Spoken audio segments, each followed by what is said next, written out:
গার্মেন্টসে রওনা করছে। রওনা করার পরে গার্মেন্টসে আপনি আরো 1 ঘন্টা আছে, 1 ঘন্টা পরে কাজ শুরু করবেন। আপনি জানেন যে আমার গার্মেন্টসে পৌঁছতে এখন 1 ঘন্টা লাগবে, তাহলে 1 ঘন্টা পরে আপনি ব্যস্ত হয়ে যাবেন। 1 ঘন্টা এখনো অবসর আছেন, গাড়িতে বসে রয়েছেন, লেগুনায় বসে রয়েছেন, অটোতে বসে রয়েছেন, গল্প গুজবে না কাটায়া যে 1 ঘন্টা পরে আমার কাজে লাগতে হবে, অতএব 1 ঘন্টা কাজে লাগাই। সুবহানাল্লাহ, আলহামদুলিল্লাহ, লা ইলাহা ইল্লাল্লাহ, আল্লাহু আকবার। জান্নাতের মধ্যে জান্নাতীরা কোনো কিছুর আফসোস করবে না, একটা আফসোস করবে, ইস আরেকবার বেশি যদি ওই সময় আমি একটু কাজে লাগাইতে পারতাম, একটু বেশি যদি সুবহানাল্লাহ বলতে পারতাম, তো জান্নাতে আজকে আমার অবস্থানটা এখানে না হয়ে আরো উন্নত অবস্থান হতো। এই আফসোস সব জান্নাতি করবে। তাহলে যেই সময়টা আমার নষ্ট হয়ে গেল, এটার আফসোস জান্নাতীরাও করবে। আবার বুঝেন, সময়ের আফসোস জান্নাতীরাও করবে। তাহলে কয় নেয়ামতে আমরা উদাসীন? একটা সুস্থতা আর একটা সময়, সময় কাজে লাগাবো। সম্পদ কামাই করতেছেন, জোহরের আজানে মুয়াজ্জিন বলে হাইয়া আলাস সালাহ, হাইয়া আলাল ফালাহ, আসো নামাজের দিকে আসো, আসো কল্যাণের দিকে আসো, আল্লাহ আমার মাধ্যমে তোমাকে ডাকতেছে, আসো তাড়াতাড়ি তুমি। আপনি হালাল রিজিক উপার্জন করতেছেন, মুয়াজ্জিন সাহেব ইকামতে বলতেছে কদ কামাতিস সালাহ, কদ কামাতিস সালাহ, নামাজ শুরু হয়ে গেছে, নামাজ দাঁড়িয়ে গেছে, আসো। ওই মুহূর্তে দোকানের শাটার লাগিয়ে নামাজে চলে যাওয়া, এইটা হলো আপনি দুনিয়া সঠিকভাবে কামাই করা। যে আপনি দুনিয়া কামাই করতে গিয়ে আখেরাত ভুলে যান নাই, এটার নাম দুনিয়া যদি হয় তাহলে ঠিক আছে। দুনিয়ার হালাল সম্পদ কামাই করতে গিয়ে আপনি আখেরাত ভুলেন নাই, কিন্তু নামাজের পর নামাজ যাচ্ছে, আজানের পর আজান হচ্ছে, আর আপনি সম্পদ কামাই করতেছেন। আর কেউ জিজ্ঞাসা করলে বলেন আমি কি হারাম খাই? ঠিক আছে, আপনি হালালই খান, আখেরাত তো ভুলে যাচ্ছেন। সন্তানের আধিক্য আর সম্পদের আধিক্য নিয়ে একে অপরের আগে বেড়ে যাওয়ার প্রতিযোগিতা করার নাম হলো পার্থিব জীবন, পার্থিব জগৎ, এই দুনিয়া। তো আল্লাহ বলেন এই দুনিয়াটা হলো খেল তামাশা, বাহ্যিক চাকচিক্য, আপোষের মাঝে গর্ব অহংকার করা, আমার সন্তান বেশি, সম্পদ বেশি, এই নিয়ে একে অপরের চেয়ে আগে বেড়ে যাওয়ার প্রতিযোগিতা করার নাম হলো পার্থিব জগৎ, ইহজগৎ। এখানে আল্লাহ প্রথমে বলছে লাইবু ওয়ালাহুন, খেল তামাশা। খেল তামাশা দ্বারা উদ্দেশ্য হলো আমাদের শৈশবকাল, শৈশবকালটা খেল তামাশায় কাটছে। এরপরে আল্লাহ বলছেন ওয়াজিনা, বাহ্যিক চাকচিক্য, এটার দ্বারা উদ্দেশ্য যৌবনকাল। যৌবনকালটা মানুষ শুধু সৌন্দর্যতা তালাশ করে, চাকচিক্য কোথায় এটা তালাশ করে যৌবনকালে। এরপরে আল্লাহ বলছেন ওয়াতাকাসুরুম বাইনা ওয়াতাফাখুরুম বাইনাকুম ওয়াতাকাসুরুন ফিল আমওয়ালি ওয়াল আওলাদ, সন্তান আর সম্পদের আধিক্য নিয়ে গর্ব করা, এটা হলো বার্ধক্যকাল। বয়স বেড়ে গেলে মানুষের গর্বের বিষয় হয়, আমার দোকান আছে এই কয়টা, আমার সন্তান আছে এই কয়জন, আমার নাতি নাতনি আছে 20 জন 22 জন, এগুলা হয় মানুষের গর্বের বিষয়। আল্লাহ এই তিনোটা কালকে বললেন এই পার্থিব জীবন এটা খেল তামাশা শৈশবকাল, জিনা বাহ্যিক সৌন্দর্য যৌবনকাল, আর তাকাসুরুম তাফাখুরুম বাইনাকুম ওয়া তাকাসুরুন ফিল আমওয়ালি ওয়াল আওলাদ, সন্তানের আধিক্য আর সম্পদের আধিক্য নিয়ে গর্ব করা, এটা হলো বুড়াকাল, বার্ধক্যকাল। ওই সময় মানুষ এটা বলে, কেউ জিজ্ঞাসা করলে আল্লাহ দিলে আমার 5টা বাড়ি আছে, সন্তান আছে 7 জন, নাতি নাতনি আছে 20 জন 22 জন, এরকম বলে। তো আল্লাহ পাক রব্বুল আলামিন কয় এটাই পার্থিব জীবন। এই সৌন্দর্য কেমন জানো? কামাসালি গাইসিন, আকাশের বৃষ্টির মতো, মেঘের মতো। মেঘ থেকে বৃষ্টি আসে, আসার পর জমিনে বৃষ্টি পড়ে, ওই বৃষ্টি থেকে উদ্ভিদ ওঠে, ওই বৃষ্টি থেকে ফসল হয়। আজাবাল কুফার নাবাতুহু, যেই উদ্ভিদ ফলমূল ফসল বৃষ্টি থেকে উৎপাদিত ফসল কৃষকদেরকে মুগ্ধ করে, আহা খুব সুন্দর হয়েছে ফসল। তাহলে প্রথমে ফসল খুব সুন্দর হলো, সুম্মা ইয়াহিজু, এরপর পাকে, আরো খুশি। ফাতারাহু মুসফাররা, তুমি দেখবে যে তা হলুদ বর্ণ ধারণ করে, পিত বর্ণ ধারণ করে। এটা কি সারা জীবন থাকে হলুদ বর্ণটা? পাকার পরে কি সারা জীবন পাকা থাকবে? আল্লাহ বলেন সুম্মা ইয়াকুনু হুতামা, এক পর্যায়ে সব চূর্ণ বিচূর্ণ হয়ে যায়, হঠাৎ দেখা যাবে এই জমিনে কিছুই নেই। ফসল আছে, এক পর্যায়ে ফসল ছিল, ফসল পাকছে, আমরা জমিনের পাশ দিয়ে বলি মাশাআল্লাহ ধানগুলা সুন্দর হয়েছে, কিন্তু একটা পর্যায়ে দেখি ধান টান কিছুই নেই। তো আল্লাহ বলেন এই দুনিয়াটা এমন, সৌন্দর্য তুমি দেখতেছো কিছুকাল, এরপর দেখবা সব শেষ হয়ে যাচ্ছে নিমিষে। কৃষক তার সৌন্দর্য, ফসলের সৌন্দর্য দেখে, এটা সাময়িক সময়, সব সময় সৌন্দর্য থাকবে না, শেষ হয়ে যাবে। তোমার এই জীবনটা একটা সময় শৈশবকাল কাটিয়েছ, এরপরে যৌবনকাল, তুমি ভাইবো না সারা জীবন যৌবনকাল থাকবে। হঠাৎ বুড়া হবা, এক পর্যায়ে তুমি শেষ হয়ে যাবা। ক্ষেতের সুন্দর ফসল যেমন থাকে না, শেষ হয়ে যায়, তুমিও থাকবা না, শেষ হয়ে যাবে। এটা আল্লাহ বুঝাইলেন। শেষে আল্লাহ বলেন, ওয়ামাল হায়াতুদ দুনিয়া ইল্লা মাতাউল গুরুর। পার্থিব জীবন ধোঁকার কিছু উপকরণ ছাড়া আর কিছু না। পার্থিব জীবন ধোঁকার কিছু উপভোগ করা ছাড়া আর কিছু না। দুনিয়াতে মানুষকে শয়তান শুধু ধোঁকার মাধ্যমে আখিরাত থেকে বিমুখ করে রাখতে চায়। আল্লাহ আমাদের সকলকে হেফাজত করেন। এই হলো পার্থিব জীবন। দেখেন, দুনিয়াতে হালাল সম্পদ কামাই করা নিষেধ না, কিন্তু হালাল সম্পদ কামাই করতে গিয়ে আখিরাত ভুলে যাওয়া এটা অন্যায়।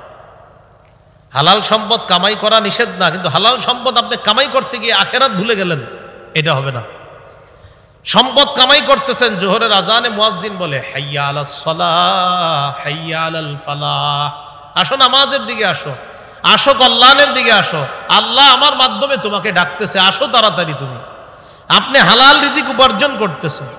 মুয়াজ্জিন সাহেব ইকামতে বলতেছে কদ কামাতিস সালাহ কদ কামাতিস সালাহ, নামাজ শুরু হয়ে গেছে, নামাজ দাঁড়িয়ে গেছে, আসো।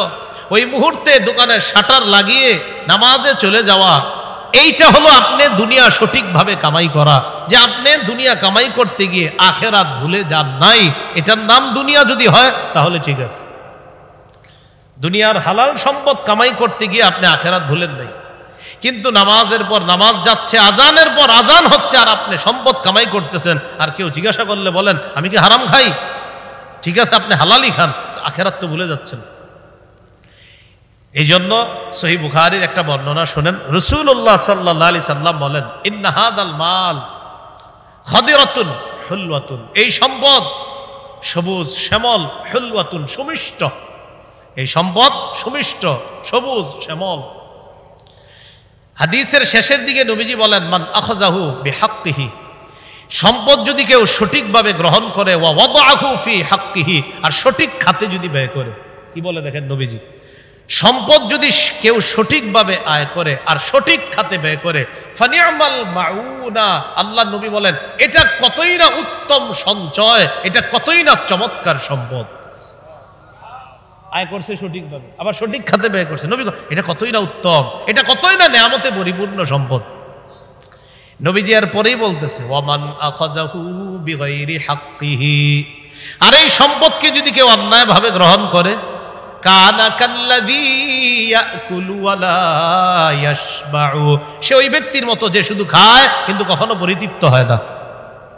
সম্পদ অন্যায়ভাবে যে গ্রহণ করে, নবী কয় সে তার মতো যে শুধু খায় কিন্তু পরিতৃপ্ত হয় না। আল্লাহ আমাদের সকলকে সঠিকভাবে সম্পদ আয় করে সঠিক খাতে সম্পদ ব্যয় করার তৌফিক দান করে।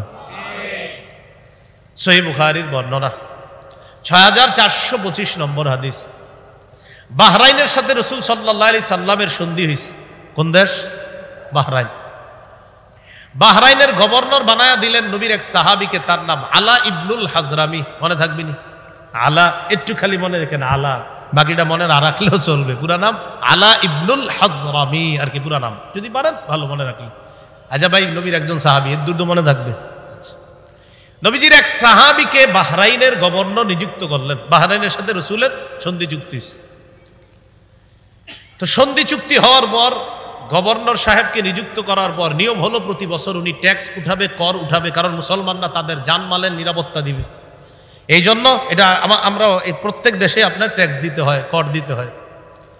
তো এই ট্যাক্স উঠায়া নবীজির কাছে পাঠায়া দিবে যেই সাহাবী, ওনার নাম আলা ইবনুল হাজরামি। তো তিনি ট্যাক্স উঠাবে, কর উঠাবে। এটা আনার জন্য নবীজি কি করতেন, একজন সাহাবী পাঠায়া দিতেন, যাও ওটা গিয়ে নিয়ে আস। নবীজি যেই সাহাবীকে পাঠাইলেন ট্যাক্স আনার জন্য, তার নাম আবু উবায়দাহ ইবনুল জাররাহ। বাহরাইনের গভর্নর বানাইলেন যাকে, তার নাম হলো আলা। আর ট্যাক্স আনার জন্য যাকে পাঠাইলেন তার নাম আবু উবায়দাহ ইবনুল জাররাহ। এবার হাদিসটা শুনেন। আন্না রাসূলুল্লাহ সাল্লাল্লাহু আলাইহি ওয়াসাল্লাম বাআসা আবা উবাইদা ইবনুল জাররাহ ইলা আহলিল বাহরাইন। রাসূলুল্লাহ সাল্লাল্লাহু আলাইহি সাল্লাম আবু উবাইদা ইবনুল জাররাহকে পাঠাইলেন ইলাল বাহরাইন, বাহরাইনে পাঠাইলেন। ওয়াকাদ সালাহা রাসূলুল্লাহ সাল্লাল্লাহু আলাইহি ওয়াসাল্লাম আহলাল বাহরাইন ওয়া আমারা আলাইহিমুল আলা ইবনুল হাজরামি রাদিয়াল্লাহু তাআলা আন। বাহরাইনের সাথে নবীজির সন্ধি চুক্তি হয়েছে, আর তাদের গভর্নর বানিয়ে দিয়েছে আলা ইবনুল হাজরামিকে। তার কাছে ট্যাক্স আনার জন্য নবী পাঠাইলেন আবু উবায়দা ইবনুল জাররাহ রাদিয়াল্লাহু তাআলা। তা আবু উবায়দা ইবনুল জাররাহ রাদিয়াল্লাহু তাআলা ট্যাক্স নিয়ে মদিনায় চলে আসছে। ফাকাদিমা আবু উবায়দা বিমাল।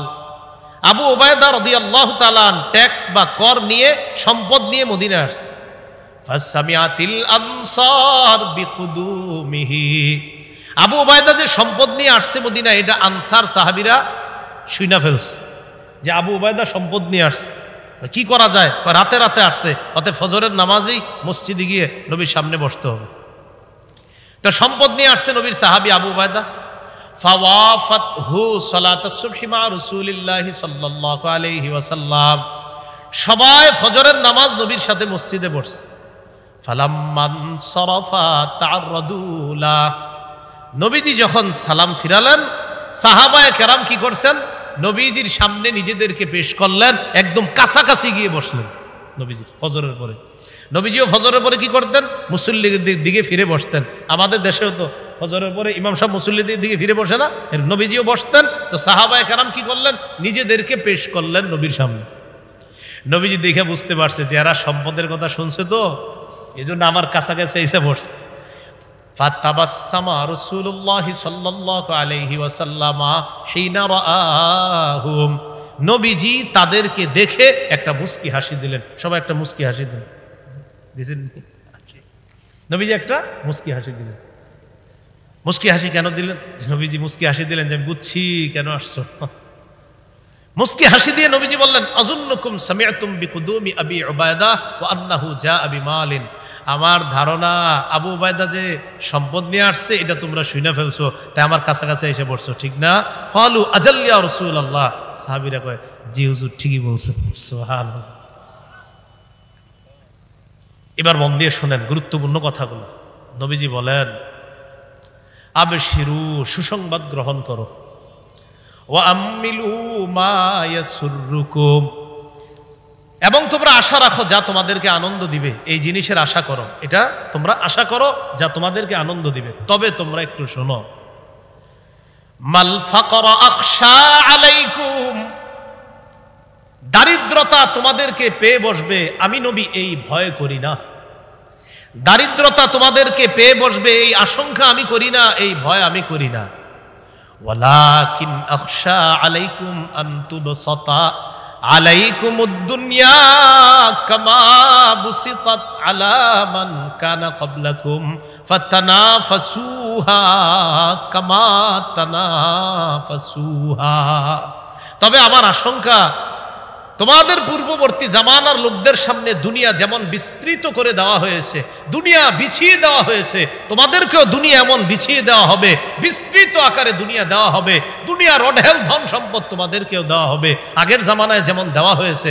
ফাতানাফাসুহা কামা তানাফাসুহা, তারা দুনিয়া কামাই করার জন্য প্রতিযোগিতায় লেগে গিয়েছে, তোমরাও প্রতিযোগিতায় লেগে যাবা, আমি নবী আশঙ্কা করতেছি। দারিদ্রতার আশঙ্কা করি না, বরং তোমাদেরকে অত সম্পদ দেওয়া হবে যেমন সম্পদ পূর্ববর্তীদেরকে দেওয়া হয়েছে। কিন্তু তারা সম্পদ পাওয়ার আশায় এমন প্রতিযোগিতা করছে, প্রতিযোগিতা করতে করতে ওয়াতুলহিয়াকুম কামা আলহাতহুম, এক পর্যায়ে দুনিয়া তাদেরকে আখিরাত থেকে বিমুখ করে দিয়েছে, তোমাদেরকেও দুনিয়া আখিরাত থেকে বিমুখ করে দিবে, আমি নবী আশঙ্কা করতেছি। হাদিস থেকে কি শিখলাম দেখেন তো? প্রথমে নবী বলছে আবশিরু, সুসংবাদ গ্রহণ করো। সাথে সাথে বলছে এমন সম্পদের আশা করো যা তোমাদেরকে আনন্দ দিবে। তাহলে তো ভালো কথাই বলছে নবী। একটু পরে আবার বলতেছে তোমাদেরকে দারিদ্রতা পেয়ে বসবে, এই ভয় আমি করি না। তোমাদের সামনে অঢেল ধন সম্পদ দেওয়া হবে, অতীতের জামানায় যেমন দেওয়া হয়েছে এখানেও সমস্যা না। সমস্যাটা হলো কি, নবী বলেন তারা এই ধন সম্পদ কামায় প্রতিযোগিতা করেছে, তোমরাও করবা, কিন্তু প্রতিযোগিতা করতে গিয়ে একটা সমস্যা হয়েছে, সেটা হলো তাদেরকে আখেরাত থেকে বিমুখ করে দিয়েছে দুনিয়ার ধন সম্পদ। আমারও আশঙ্কা তোমাদেরকেও আখেরাত থেকে বিমুখ করে দিবে, এই আশঙ্কা, এই ভয় আমি নবী করতেছি। তাহলে ভাই কি শিখলাম? হালালভাবে সম্পদ কামাই করা দোষণীয় নয়, কিন্তু সম্পদ কামাই করতে গিয়ে আখেরাত ভুলে যাওয়া এটা অন্যায়। নবীজি দেখে প্রথমে বলছি কিন্তু সুসংবাদ গ্রহণ করো, তার মানে ঠিক আছে দুনিয়া হালালভাবে কামাও, ঠিক আছে, কিন্তু শেষে আবার বলছে দুনিয়া কামাই করতে গিয়ে অতীত জামানার লোকেরা আখেরাত থেকে দূরে সরে গেছে, তোমরাও দূরে সরে যাবা, এটা আমার আশঙ্কা হয়। তাহলে আমরা হাদিস থেকে দুইটা গুরুত্বপূর্ণ শিক্ষা শিখলাম। এক, দুনিয়া কামাই হালালভাবে নিষেধ না, দুনিয়া কামাই করতে গিয়ে আখেরাত ভুলে যাওয়াটা নিষেধ। তাহলে আখেরাত ভুলে যাওয়া যাবে না। কি শিখলাম? আখেরাত সামনে রাখবো, এরপর দুনিয়া কামাই করবো, বলেন ইনশাআল্লাহ। তাহলে আমরা দুনিয়াতে বৈধভাবে সম্পদ কামাই করব ঠিক, কিন্তু আমাদের সামনে থাকবে আখেরাত। সামনে থাকবে কি? আখেরাত। অর্থাৎ দুনিয়া কামাই করতে গিয়ে কোনোভাবেই যেন আখেরাত থেকে বিমুখ না হই। আল্লাহ আমাদের সকলকে আখেরাতি জিন্দিগি যেন দুনিয়াতেই যাপন করতে পারি, আল্লাহ তৌফিক দান করেন। এটা আবার কেমন কথা বললাম? প্রথমে একটু আমার সাথে বলেন, বলেন দুনিয়ার সন্তান, আখেরাতের সন্তান। কয় ধরনের সন্তান বললাম?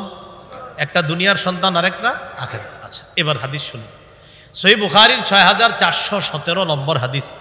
হাদিস বর্ণনা করার আগে ইমাম বুখারী রহমতুল্লাহ আলাইহি আলী ইবনে আবি তালেব রাদিয়াল্লাহু তাআলা আনহুর একটা বক্তব্য আছে। সহিহ বুখারীর 6417 নম্বর হাদিসটা বর্ণনা করার আগে ইমাম বুখারী হযরত আলীর একটা বক্তব্য আনছেন, আনার পর এরপর হাদিসটা বলছে। তো হযরত আলীর বক্তব্যটা একটু শুনেন। আন আলী ইবনে আবি তালিব রাদিয়াল্লাহু তাআলা আন ইরতাহালাতিদ দুনিয়া মুদবিরাতান ওয়ারতাহালাতিল আখিরাতু মুকবিলা ওয়ালিকুল্লি ওয়াহিদাতিন মিনহুমা বানুন ফাকুনু মিন আবনাইল আখিরা ওয়ালা তাকুনু মিন আবনাইদ দুনিয়া। আলী রাদিয়াল্লাহু তাআলা আনহু বলেন, ইরতাহালাতিদ দুনিয়া মুদবিরাতান, দুনিয়া পিছিয়ে যাচ্ছে, দুনিয়া পিছনের দিকে যাচ্ছে। ওয়ারতাহালাতিল আখিরাতু মুকবিলা, আখিরাত এগিয়ে আসছে। বলেন সবাই, দুনিয়া পিছিয়ে যাচ্ছে, আখিরাত এগিয়ে আসতেছে, আখিরাত এগিয়ে আসছে, মানে দুনিয়ার জীবন শেষের দিকে, আখিরাত আসতেছে। এরপর হযরত আলী বলেন, ওয়ালিকুল্লি ওয়াহিদাতিন মিনহুমা বানুনা, দুনিয়ার সন্তান আছে, আখিরাতেরও সন্তান আছে। আলী বলেন, ফাকুনু মিন আবনাইল আখিরা, তোমরা আখিরাতের সন্তান হও, ওয়ালা তাকুনু মিন আবনাইদ দুনিয়া, দুনিয়ার সন্তান হয় না। আখিরাতের সন্তান হওয়ার দ্বারা উদ্দেশ্য হলো দুনিয়ার মধ্যে তোমার জীবনটা এমন ভাবে কাটাও যেন দেখলেই মনে হয় তোমার আখিরাত ওয়ালা একটা জিন্দেগি, অর্থাৎ তোমাকে দেখলেই যেন মনে হয় তুমি একজন দিনদার। দুনিয়ার সন্তান হওয়ার অর্থ হলো তুমি এমন হও না তোমার কার্যক্রম যেন দুনিয়াবি মানুষের মতো না হয়, মানে দুনিয়াতে আসো, তোমার কার্যক্রম এমন হবে যে তোমাকে যেন মনে হয় দিনদার, তোমার কার্যক্রম যেন এমন না হয় যে তোমাকে মনে হচ্ছে দুনিয়াদার। তাহলে দুনিয়ার সন্তান মানে দুনিয়াতে এমন ভাবে চলবো আমি যে কেমন যেন দুনিয়া আমার সব, আখেরাত ভুলে গেলাম, এটা হলো দুনিয়ার সন্তান। আর দুনিয়াতে থাইকাও আমি আখেরাত সামনে রাখি। আজান দেয় তো মসজিদে যাই, ফজর পড়ি, কোরআন তেলাওয়াত করি, এরপর আমার দিন শুরু হয়, এরপর জোহর পড়ি, আসর পড়ি, মাগরিব পড়ি, এশা পড়ি, তালিমে বসতেছি, আবার আমি আমার দায়িত্বগুলো পালন করতেছি, সন্তানের হক, স্ত্রীর হক, এই সব আমি পালন করতেছি। এটা দুনিয়াতে থাইকাও আপনি আখেরাতের সন্তান, আপনি হলেন দিনদার। আর দুনিয়াতে থাকার পরেও টাকা পয়সা কামাই করতেছেন, জুয়া খেলতেছেন, সুদ খাইতেছেন, ঘোষ খাইতেছেন, এই দুনিয়াতে থাইকা আপনি দুনিয়ার সন্তান, আপনি হলেন দুনিয়াদার। ভাই দুনিয়াদার আর দিনদার বুঝে আসছে? তাহলে আমরা কি দুনিয়ার সন্তান হব না আখেরাতের? আসি কই বলেন? দুনিয়ায় আসি কোথায়? দুনিয়ায়। দুনিয়াতে থেকেও আখেরাতের সন্তান হতে হবে, আল্লাহ তৌফিক দান করে। এটাই হযরত আলী বললেন, ফাকুনু মিন আবনাইল আখিরা, আখিরাতের সন্তান হও, মানে দিনদার হও। ওয়ালা তাকুনু মিন আবনাইদ দুনিয়া, দুনিয়ার সন্তান হও না, মানে দুনিয়াদার হও না। এজন্য রাসূলুল্লাহ সাল্লাল্লাহু আলাইহি সাল্লাম আমাদের জীবনের গুরুত্বপূর্ণ দুটি বিষয়কে গুরুত্ব দিতে বলছে। সবাই বলি আমাদের জীবনে গুরুত্বপূর্ণ বিষয় কয়টা আছে? দুইটা। এই দুইটা গুরুত্বপূর্ণ জীবনের অংশকে গুরুত্ব দেব। বলেন, সময়, সুস্থতা। আবার সময়, সুস্থতা। আমাদের জীবনের গুরুত্বপূর্ণ দুটি নিয়ামতের কথা সবাই বলেন তো, সময়, সুস্থতা। সময়, সুস্থতা। সহিহ বুখারীর বর্ণনা 6412 নম্বর হাদিস। قال رسول الله صلى الله عليه وسلم نعمتان مغبون فيهما كثير من الناس الصحة والفراغ। বলেন সবাই, দুটি নিয়ামতের ব্যাপারে বলেন অধিকাংশ মানুষ ধোঁকার মধ্যে আছে, প্রতারণার মধ্যে আছে, উদাসীনতার মধ্যে আছে। বলেন তো অধিকাংশ মানুষ কয় নিয়ামতের ব্যাপারে উদাসীন? এবার বলেন আসিহা, বলেন সুস্থতা, ওয়াল ফারাগ অবসর সময়। এই দুইটা নিয়ামতের ব্যাপারে মানুষ উদাসীন, মানুষ প্রতারণার মধ্যে, মানুষ ধোঁকার মধ্যে। এই দুই নিয়ামত, একটা সুস্থতার নিয়ামত আর একটা অবসর সময়। সুস্থতার সময় দেখবেন জিকির করে না বেশি, দোয়া করে না বেশি, আল্লাহরে ডাকে না। অসুস্থ হইলেই আল্লাহ বাসান, আল্লাহ বাসান, অসুস্থ হইলে। তাহলে সুস্থতার সময় আল্লাহকে ডাকে না। আর আল্লাহ এটাই বলছে 25 পারা শুরু পৃষ্ঠা, ওয়া ইযা আনআমনা আলাল ইনসানি আ'রাদা ওয়া দাআ বিজানিবি। আমি যখন মানুষকে নেয়ামত দান করি, মানুষ আমারে এড়িয়ে চলে। আমি যখন মানুষকে নেয়ামত দান করি, ও আমার থেকে মুখ ফিরায় নেয়, আমারে এড়িয়ে চলেও। কি বলতেছে আল্লাহ দেখেন, আমি ওরে নেয়ামত দিলে ও আমারে এড়িয়ে চলে, আমার থেকে মুখ ফিরায় নেয়। আমি আল্লাহ ওরে নেয়ামত দিলাম, ও আমার থেকে মুখ ফিরায় নেয়, আমারে পাশ কাইটা চলে। ওয়া ইযা মাসসাহুশ শাররু ফাযু দুআইন আরিদ। কোন বিপদ যখন তাকে স্পর্শ করে, লম্বা চওড়া দোয়াওয়ালা বনে যায়। কি বলছে দেখছেন, লম্বা চওড়া দোয়াওয়ালা বনে। আসসালামু আলাইকুম হুজুর, চলেন বাসায় দোয়া আছে। এই পর্যন্ত কোন হুজুরের বাসায় নিছেন যে আপনি সুস্থতার অবস্থা? খালি কোন হুজুর বিপদ আপদ। যখনই নেওয়ার পর হুজুরে আবার আপনার জিজ্ঞাসা করে, তো কেন আনছেন, কি করবো? হুজুর বিপদ আপদ লেগেই রয়েছে, দোয়া করেন। সুস্থতার সময় কয়জন বলছেন হুজুর দোয়া করেন?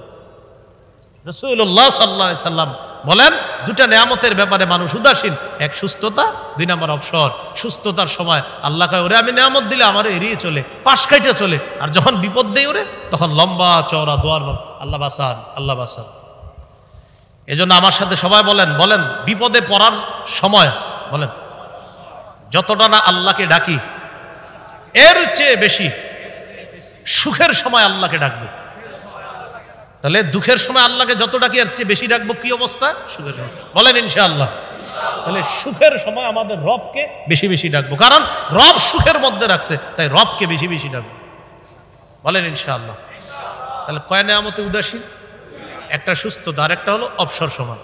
গার্মেন্টসে রওনা করছে, রওনা করার পরে গার্মেন্টসে আপনি আরো 1 ঘন্টা আছে, 1 ঘন্টা পরে কাজ শুরু করবেন। আপনি জানেন যে আমার গার্মেন্টসে পৌঁছতে এখন 1 ঘন্টা লাগবে, তাহলে 1 ঘন্টা পরে আপনি ব্যস্ত হয়ে যাবেন। 1 ঘন্টা এখনো অবসর আছেন, গাড়িতে বসে রয়েছেন, লেগুনায় বসে রয়েছেন, অটোতে বসে রয়েছেন, গল্প গুজবে না কাটায়া যে 1 ঘন্টা পরে আমার কাজে লাগতে হবে, অতএব 1 ঘন্টা কাজে লাগাই। সুবহানাল্লাহ, আলহামদুলিল্লাহ, লা ইলাহা ইল্লাল্লাহ, আল্লাহু আকবার। জান্নাতের মধ্যে জান্নাতীরা কোনো কিছুর আফসোস করবে না, একটা আফসোস করবে, ইস আরেকবার বেশি যদি ওই সময় আমি একটু কাজে লাগাইতে পারতাম, একটু বেশি যদি সুবহানাল্লাহ বলতে পারতাম, তো জান্নাতে আজকে আমার অবস্থানটা এখানে না হয়ে আরো উন্নত অবস্থান হতো। এই আফসোস সব জান্নাতি করবে। তাহলে যেই সময়টা আমার নষ্ট হয়ে গেল, এটার আফসোস জান্নাতীরাও করবে। আবার বুঝেন, সময়ের আফসোস জান্নাতীরাও করবে। তাহলে কয় নিয়ামতে আমরা উদাসীন? একটা সুস্থতা আর একটা সময়, সময় কাজে লাগাবো। রাসূলুল্লাহ সাল্লাল্লাহু আলাইহি সাল্লাম বলেন 5টি জিনিসের পূর্বে 5টি জিনিসকে মূল্যায়ন করো। বলেন তো কয়টা বিষয়কে মূল্যায়ন করব? 5টি। কয়টার আগে? 5টার আগে। মুস্তাদরাকে হাকিম বাইহাকির মধ্যে আসছে, ক্বালা রাসূলুল্লাহ সাল্লাল্লাহু আলাইহি ওয়াসাল্লাম ইগতানিম খামসান ক্বাবলা খামসিন শাবাবাকা ক্বাবলা হারামিক। রাসূলুল্লাহ সাল্লাল্লাহু আলাইহি সাল্লাম বলেন 5টি জিনিস তোমার জীবনে আসার আগে 5টি জিনিসকে মূল্যায়ন করো। 1 নম্বর শাবাবাকা ক্বাবলা হারামিক, বার্ধক্য আসার আগে যৌবন কালকে মূল্যায়ন করো। বার্ধক্যে পৌঁছার আগে যৌবন কালকে মূল্যায়ন করো। 2 নম্বর ওয়াসিহাতাকা ক্বাবলা সাকামিক, অসুস্থ হওয়ার পূর্বে সুস্থতার অবস্থাটাকে তুমি মূল্যায়ন করো।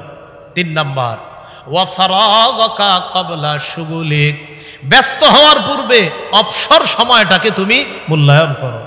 ওয়া গিনাকা ক্বাবলা ফাকরিক, গরিব হয়ে যাওয়ার আগে টাকা পয়সাগুলোকে মূল্যায়ন করো, ধনাঢ্যর অবস্থাটাকে মূল্যায়ন করো, দরিদ্র হওয়ার আগে ধনী অবস্থাটাকে মূল্যায়ন করো, হালাল টাকাটা সঠিক খাতে কাজে লাগানোর চেষ্টা করো দরিদ্র হওয়ার আগে। 5 নাম্বার ওয়া হায়াতাকা ক্বাবলা মাউতিক, মরার আগে জীবনটাকে মূল্যায়ন করো, মরার আগে জীবনটাকে মূল্যায়ন করো। আমি আবার বলছি, রাসূলুল্লাহ সাল্লাল্লাহু আলাইহি সাল্লাম বলেন 5টি জিনিসকে মূল্যায়ন করো 5টি জিনিসের আগে। 1 নাম্বার শাবাবাকা ক্বাবলা হারামিক, বার্ধক্যে পৌঁছার আগে যৌবন কালটাকে মূল্যায়ন করো। 2 নাম্বার অসিহ্হাতাকা ক্বাবলা সাকামিক, অসুস্থ হওয়ার আগে সুস্থতা অবস্থাটাকে মূল্যায়ন করো। 3 নাম্বার ফারাগাকা ক্বাবলা শুগুলিক, ব্যস্ত হওয়ার আগে অবসর সময়টা মূল্যায়ন করো। 4 নাম্বার গিনাকা ক্বাবলা ফাকরিক, দরিদ্র হওয়ার আগে ধনাঢ্য অবস্থাটাকে তুমি মূল্যায়ন করো। 5 নাম্বার ওয়া হায়াতাকা ক্বাবলা মাউতিক, মরার আগে তোমার এই জীবনটাকে তুমি মূল্যায়ন করো। আল্লাহ আমাদের এই সুস্থতা আর অবসর সময় সহ আর যে আরো কথাগুলো নবী বললেন সবগুলোকে মূল্যায়ন করার তৌফিক দান করুন। তিরমিজির বর্ণনা 2416 নম্বর হাদিস।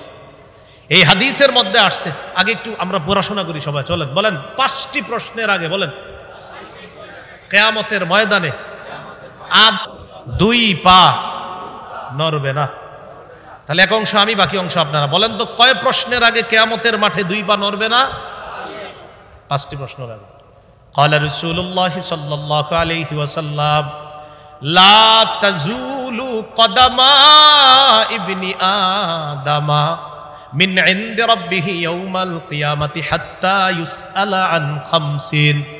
কিয়ামতের ময়দানে রবের সামনে থেকে আদম সন্তানের 2 পা নড়বে না। একটু মাথায় আইনেন, একটু চিন্তায় আইনেন যে রবের সামনে আমি দাঁড়িয়ে আছি আর 5 প্রশ্ন আমাকে করা হবে, উত্তর না দেওয়ার আগে নাকি 5 প্রশ্নের আগে আমার 2 পা নড়বে না। এগুলো মাঝে মাঝে চিন্তায় আনবেন আর চিন্তা করবেন। 1 নাম্বার আন উমরিহি ফিমা আফনা, জীবন সম্পর্কে প্রশ্ন, জীবন কোথায় কাটিয়েছ। 2 নাম্বার ওয়া আন শাবাবিহি ফিমা আবলা, যৌবন সম্পর্কে, যৌবন কোথায় বিনাশ করেছে। 3 নাম্বার ওয়া আন মালিহি মিন আইনা ইকতাসাবা, সম্পদ সম্পর্কে প্রশ্ন করা হবে, সম্পদ কোথা থেকে কামাই করছে।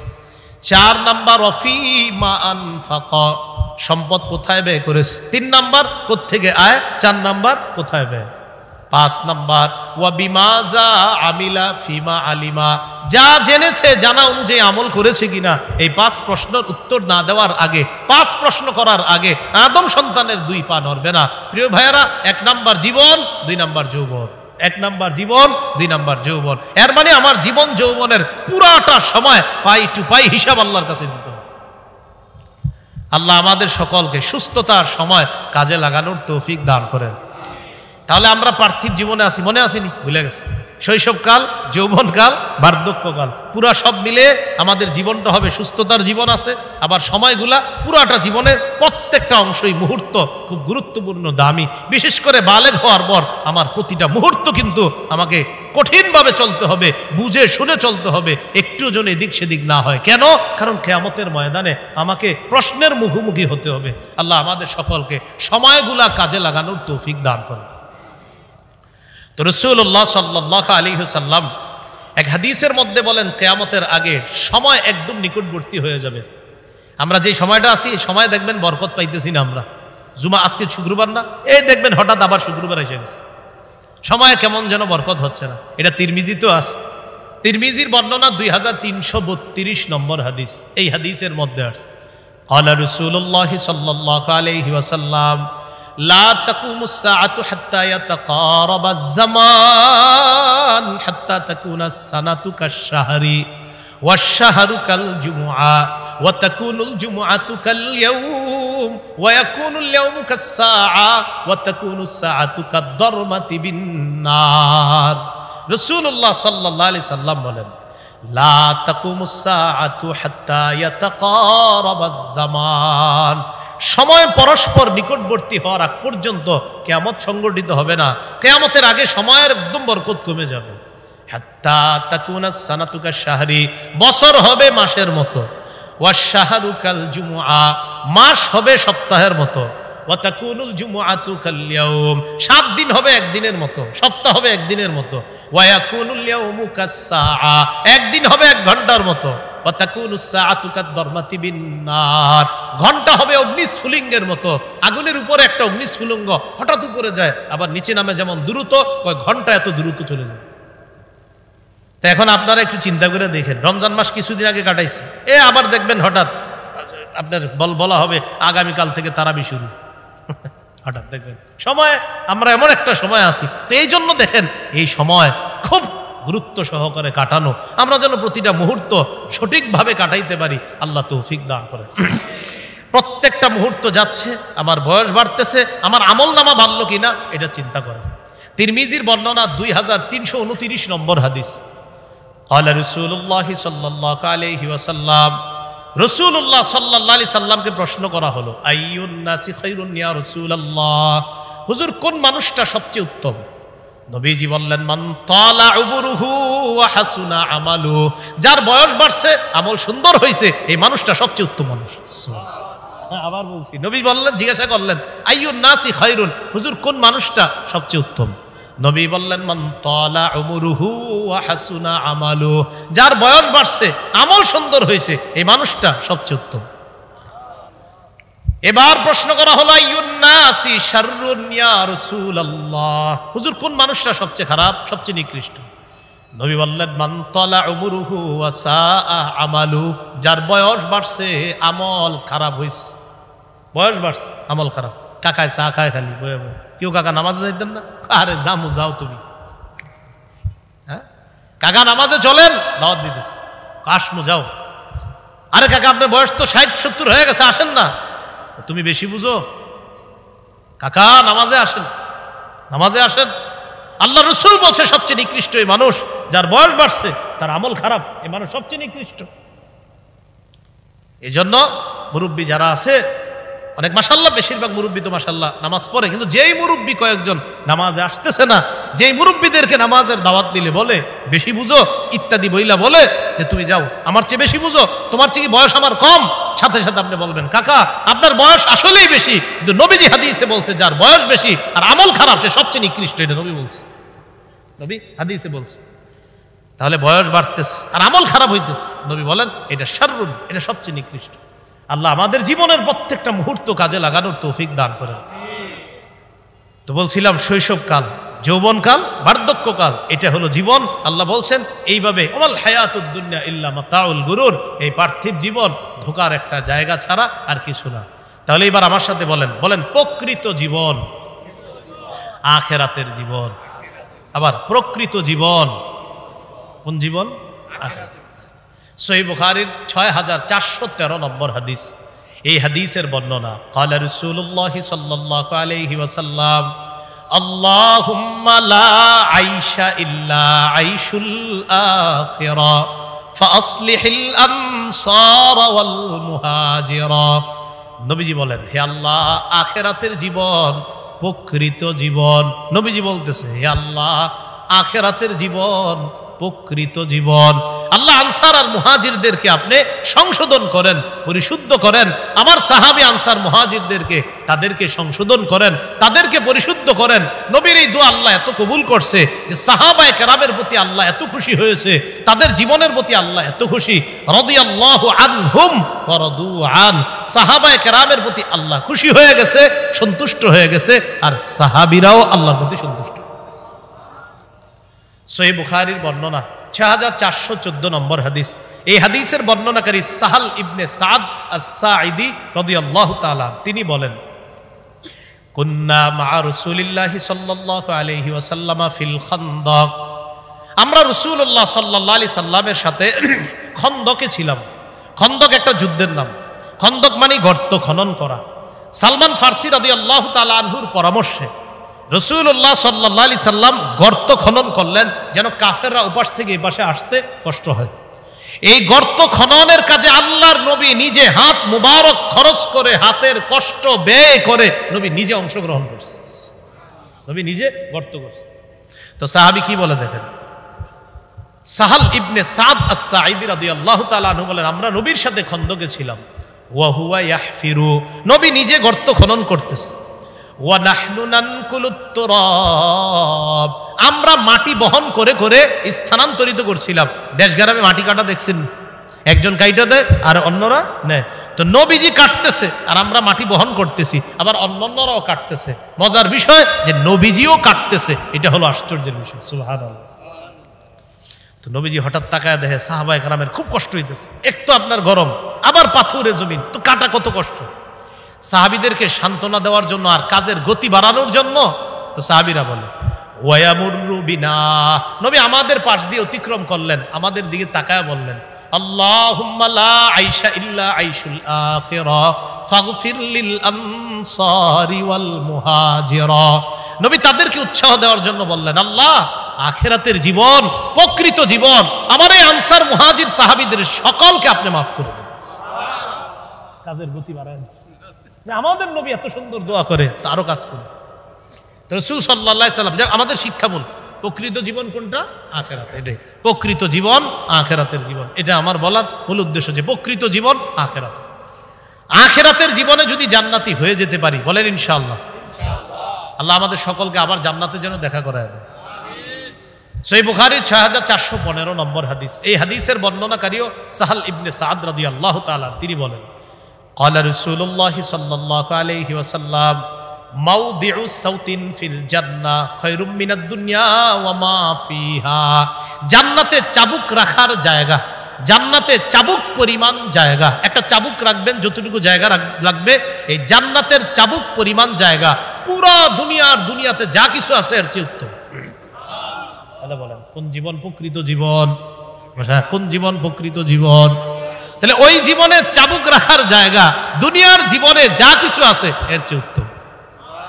ওয়ালা গাদওয়াতুন ফি সাবিলিল্লাহি আও রাওহাতুন খায়রুম মিনাদ দুনিয়া ওয়া মা ফিহা। আল্লাহর রাস্তায় এক সকাল আর এক বিকাল সারা দুনিয়ার যা কিছু আছে এর চাইতে উত্তম। এই হাদিসের শেষে এটা আছে সহিহ বুখারীর 6416 নম্বর হাদিস। এই হাদিসের বর্ণনাকারী আব্দুল্লাহ ইবনে ওমর রাদিয়াল্লাহু তাআলা আনহুমা। এই আব্দুল্লাহ ইবনে ওমর রাদিয়াল্লাহু তাআলা আনহুমার কাঁধে, এই কাঁধ, এটা কাঁধ না, এই কাঁধে নবীজি সাল্লাল্লাহু আলাইহি সাল্লাম হাত রাখছে। একটু ভাবেন তো, নবী তার সাহাবীর কাঁধে হাত রাখছে, একটু সবাই কল্পনা নেন দৃশ্যটা কত চমৎকার। হ্যাঁ, আব্দুল্লাহ ইবনে ওমর রাদিয়াল্লাহু তাআলা আনহুমা বলেন আখাযা রাসূলুল্লাহ সাল্লাল্লাহু আলাইহি সাল্লাম বিমানকিবি, নবী আমার কাঁধ ধরছে।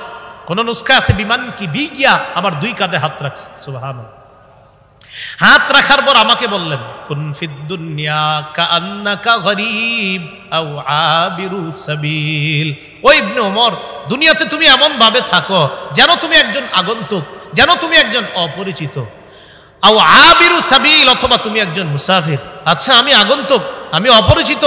মুমিন, নবীজির হাদিসের মাধ্যমে বোঝা যায় মুমিন এমন যে কেমন যেন সে আগন্তুক, সে অপরিচিত। হুজুর, তাহলে আমার পরিচয়ের জায়গা কোনটা? আমি আগন্তুক, তাহলে কোত্থেকে আসছি? হাদিস দ্বারা বোঝা যায় আরে মুমিন, তোমার আসল জায়গা, আসল পরিচয় তো জান্নাত। আও আবিরু সাবিল, অথবা তুমি মুসাফির। পুরা দুনিয়ায় সব মুমিন চলবে মুসাফিরের মতো। হুজুর, তাহলে আমি মুসাফির হইলে আমার আসল বাড়ি কোনটা? আসল বাড়ি জান্নাত। মুমিনের আসল বাড়ি কোনটা হবে? এই জন্য এখানে মুমিন থাকবে আগন্তুকের মতো, মুসাফিরের মতো।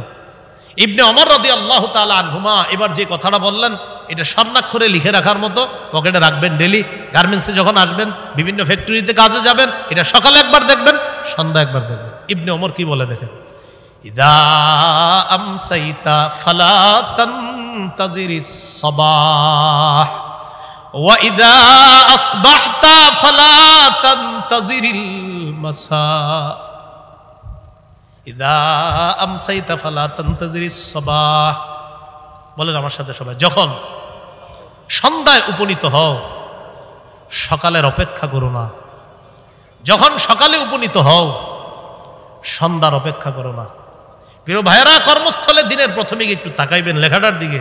যে ইবনে ওমর বলতেছে সকালবেলা বেঁচে আসো এখনো, সন্ধ্যার অপেক্ষা করো না। সন্ধ্যায় দেখা চিন্তা করবেন যে ইবনে ওমর বলতেছে ওই বুখারীর ওই হাদিসের শেষে, সন্ধ্যায় বেঁচে আসো, সকালের অপেক্ষা করো। কথাটা ডেলি দেখবেন যে কি বলতেছে কথাটা। সন্ধ্যায় বেঁচে আসো, সকালের অপেক্ষা করো না। সকালে আল্লাহ বাঁচায় দিছে, সন্ধ্যার অপেক্ষা করো।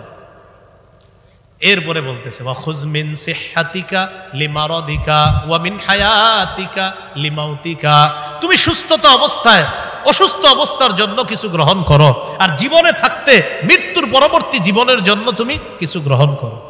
সুস্থতা অবস্থায় কি গ্রহণ করবেন? আপনি সুস্থ আছেন, কিছু ইবাদত বন্দিগি নিয়মিত করতেছেন, অসুস্থ হওয়ার পরে আর করতে পারেন নাই। আবার বলছি, সুস্থ অবস্থায় কিছু ইবাদত করতেছেন আপনি, অসুস্থ হওয়ার পর ইবাদতটা করতে পারেন নাই, ইবাদত না করলেও সব বন্ধ হবে না। এটা কেমন কথা বললাম? হ্যাঁ, হাদিসে আসছে, মুসনাদে আহমদ 6895 নম্বর হাদিস। এই হাদিসের মধ্যে আসছে রাসূলুল্লাহ সাল্লাল্লাহু আলাইহি সাল্লাম বলেন, ইন্নাল আবদা ইযা কানা আলা তরিকাতিন হাসানাতিন মিনাল ইবাদাহ সুম্মা মারিদা কিলা লিল মালাকিল মুআক্কালি বিহি উকতুবু লাহু বিমিসলি আমালিহি ইযা কানা তলিকা। রাসূলুল্লাহ সাল্লাল্লাহু আলাইহি সাল্লাম বলেন, কোন বান্দা যখন সঠিক একটা ইবাদতের পদ্ধতি গ্রহণ করে, সুস্থ অবস্থায় মনে করেন ডেইলি আমল করেন একটা, হঠাৎ অসুস্থ হয়ে গেছে, অসুস্থ হওয়ার পর ওই বান্দার আমল নামা যে লেখে, ওই নিয়োজিত ফেরেশতাকে আল্লাহর পক্ষ থেকে বলা হয় উকতুব লাহু বিমিসলি আমালিহি ইযা কানা তলিকা। বান্দা সুস্থ থাকতে যে আমল করলে সওয়াব লেখতা, এখনো সওয়াব লিখতে থাকে। ও তো এখন অসুস্থ, তো আমি আল্লাহ তো কম দেই না, ও অসুস্থ তাই আমল করতে পারতেছে না, আমি রব তো কম দেই না, আমার বান্দাকে আমি কম দিব কেন? ও অসুস্থতার কারণে আমলটা করতে পারে নাই, কোনো সমস্যা নাই, আমল নামা বন্ধ করবা না, জারি রাখো, সব লিখতে থাকে। এই জন্য সুস্থ অবস্থায় বললাম, ওই যে আমরা খালি অসুস্থ হইলে আল্লাহর ডাক, সুস্থ অবস্থায় বেশি বেশি ইবাদত করবেন, তাহলে কি হবে যে আপনি প্রতিদিন একটা ইবাদত করেন, প্রতিদিন হঠাৎ অসুস্থ হয়ে গেছেন, আল্লাহ তো জানে যে আমার এই বান্দা সুস্থ থাকলে আমলটা করতো, এই ফেরেশতারা সওয়াব লেখা বন্ধ করো না, আমার বান্দা অসুস্থ তাই না আমলটা পারছে না করতে, বাস সওয়াব লিখতে থাকবে। আল্লাহ আমাদেরকে কথাগুলা বুঝার তৌফিক দান করেন। তো বলছিলাম প্রকৃত জীবন কোনটা? আখেরাতের জীবন। তো আখেরাতের জীবনটা সামনে রেখে দুনিয়ার জীবনটা কাটানোর চেষ্টা করা, আল্লাহ তৌফিক দান করে। আব্দুল্লাহ ইবনে মাসউদ রাদিয়াল্লাহু তাআলা আনহুর বর্ণনা, রাসূলুল্লাহ সাল্লাল্লাহু আলাইহি সাল্লাম হাদিসের মধ্যে বলছে, লম্বা হাদিস, এই হাদিসে আল্লাহ রাসূল সাল্লাল্লাহু আলাইহি সাল্লাম দুনিয়া আর আখেরাতের মানুষগুলা তারা কিভাবে কাটাবে, কত সুন্দরভাবে তাদের জীবনটা হবে, এই ব্যাপারে লম্বা আলোচনা বুখারীর হাদিসের মধ্যে আছে। 6417 নম্বর হাদিসের মধ্যে রাসূল সাল্লাল্লাহু আলাইহি সাল্লাম আখেরাত সম্পর্কে আলোচনা করছে, যে কিভাবে মানুষ দুনিয়ার ধোকায় না পড়ে আখেরাতের মুখী হতে পারে, এই আলোচনাগুলা লম্বাভাবে করছে। এরপর সহিহ বুখারীর কিতাবুর রিকাকের 6420 নম্বর হাদিসের মধ্যে ইমাম বুখারী একটা বর্ণনা আছে, মানুষের অন্তরটা খালি যুবক হইতে থাকে, মানুষ যত বুড়া হয় অন্তর তত যুবক হয়। দেখেন কি বলে, আবার বলছি, 6420 নম্বর হাদিসে নবী বলেন, লা ইয়াজালু কলবুল কাবীরি শাবান ফিসনাতাইন। কয় বুড়া মানুষের অন্তর দুই ক্ষেত্রে যুবক হয়। বলেন, বুড়া মানুষের অন্তর কয় ক্ষেত্রে যুবক হয়? এক নাম্বার ফি হুব্বিদ দুনিয়া, দুনিয়ার ভালোবাসার ক্ষেত্রে তার অন্তর খালি যুবক হয়। দুই নাম্বার ওয়াতুলিল আমাল, লম্বা আশার ক্ষেত্রে তার অন্তর খালি যুবক হয়। একটা হলো হুব্বিদ দুনিয়া, দুনিয়ার ভালোবাসা, আর একটা লম্বা আশা। এই হলো, এই ক্ষেত্রে তার অন্তরটা খালি যুবক হইতে থাকে। কেউ কাকা মন এত খারাপ কেন? বললো না, 5টা ছেলে ইতালিতে আছে, মাশাআল্লাহ ভালো কথা, বেতন কেমন পায়? 12-13 লাখ পায়। আর 6 নম্বর ছেলেটা বাংলাদেশে 50,000 টাকা মাত্র পায়, এটার এখনো কোনো কুল কেনারা করতে পারি নাই, অন্ডা ভালো না, বয়স 75 কাকার।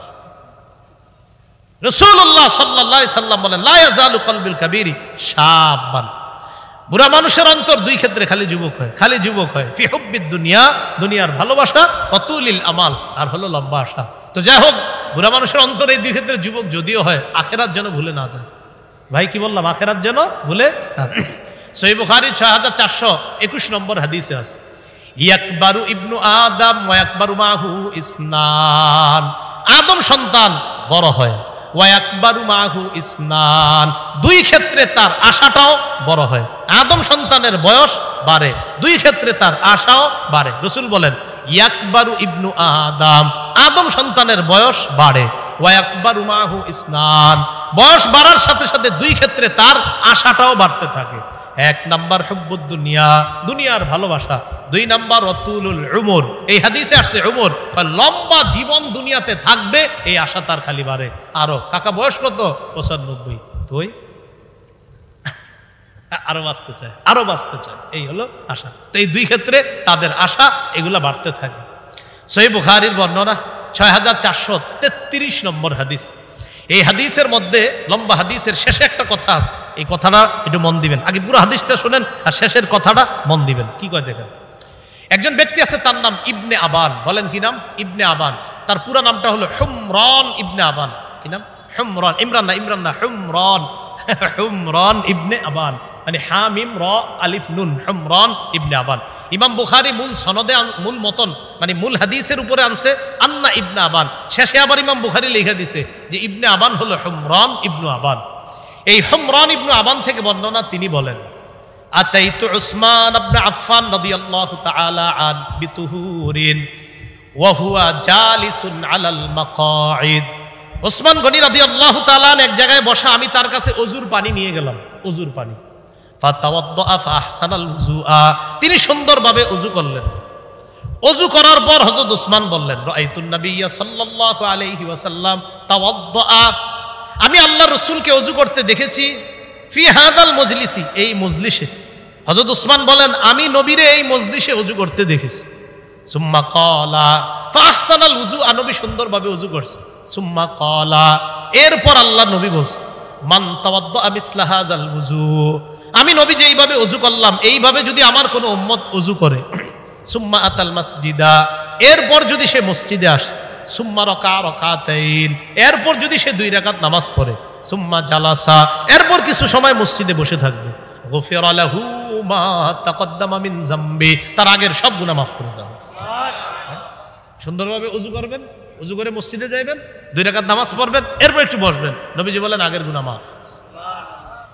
আমি কিন্তু শেষ কথাটা এখনো বলিনি। এই হাদিসের শেষে নবী বললেন সুম্মা ক্বালা রাসূলুল্লাহ সাল্লাল্লাহু আলাইহি ওয়াসাল্লাম লা তাগতাররু, হে আমার উম্মত তোমরা দুনিয়ার ধোঁকা খেও না।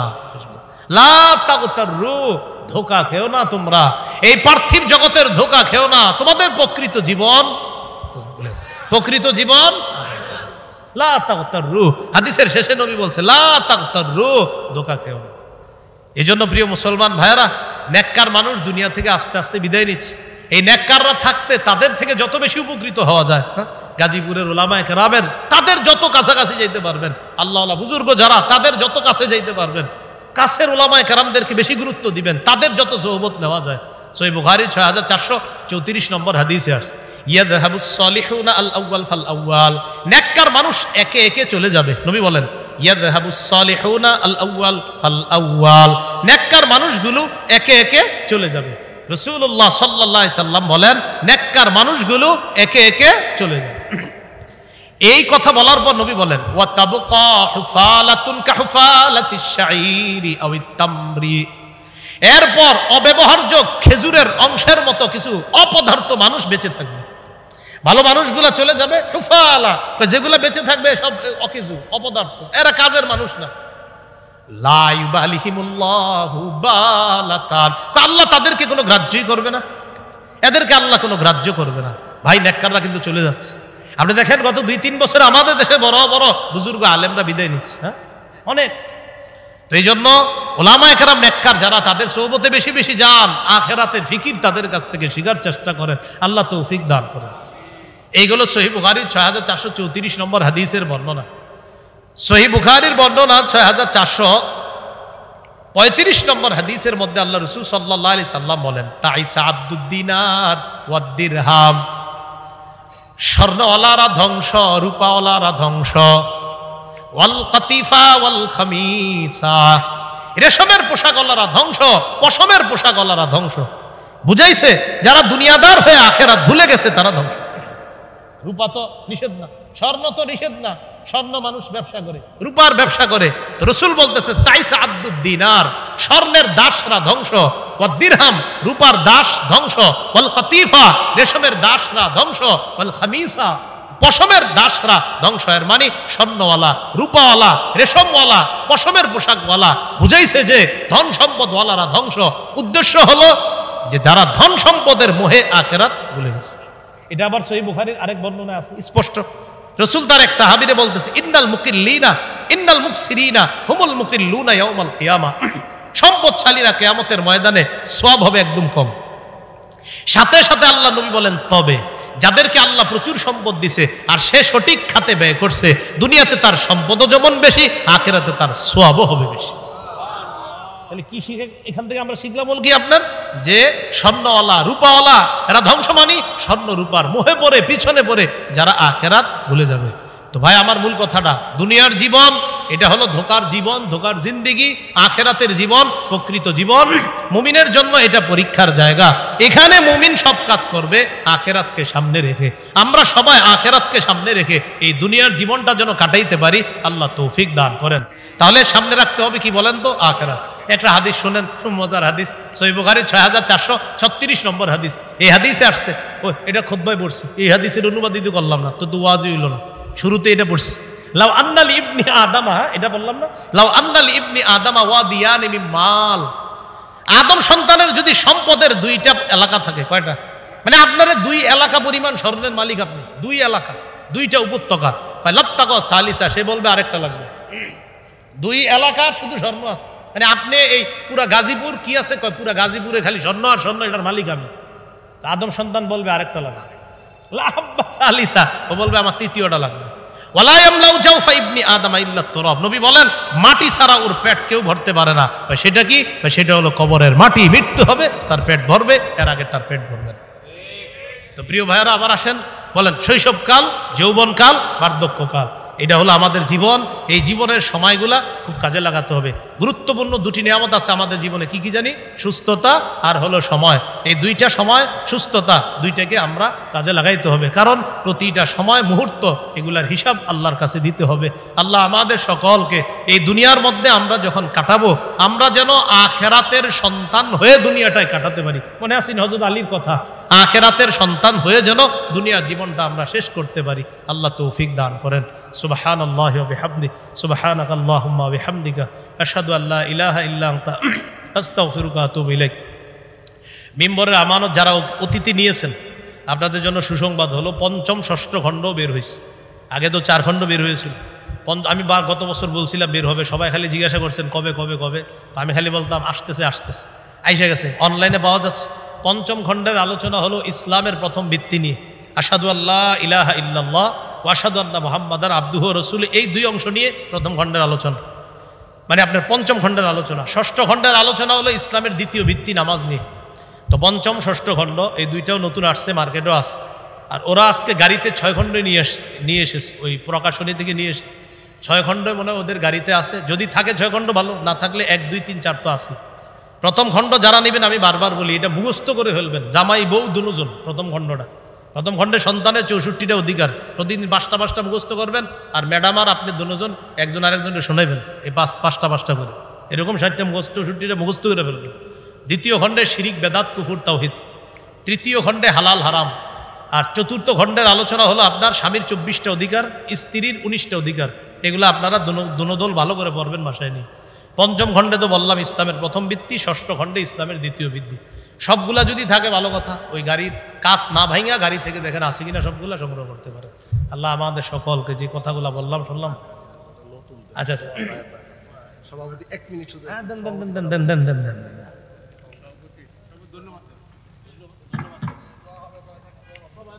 আলহামদুলিল্লাহ, হুজুর দোয়া করে দিবে, ইনশাআল্লাহ আমরা দোয়া করে যাব ইনশাআল্লাহ। আমাদের ছাত্র মাদ্রাসার সভাপতি সাহেব আপনাদের সাথে একটু দোয়া চাইবেন ইনশাআল্লাহ। দোয়া হবে, আমরা বসি ইনশাআল্লাহ, সবাই বসি দোয়া হবে ইনশাআল্লাহ। আসসালামু আলাইকুম ওয়া রাহমাতুল্লাহি ওয়া বারাকাতুহু। ওয়া আলাইকুম আসসালাম।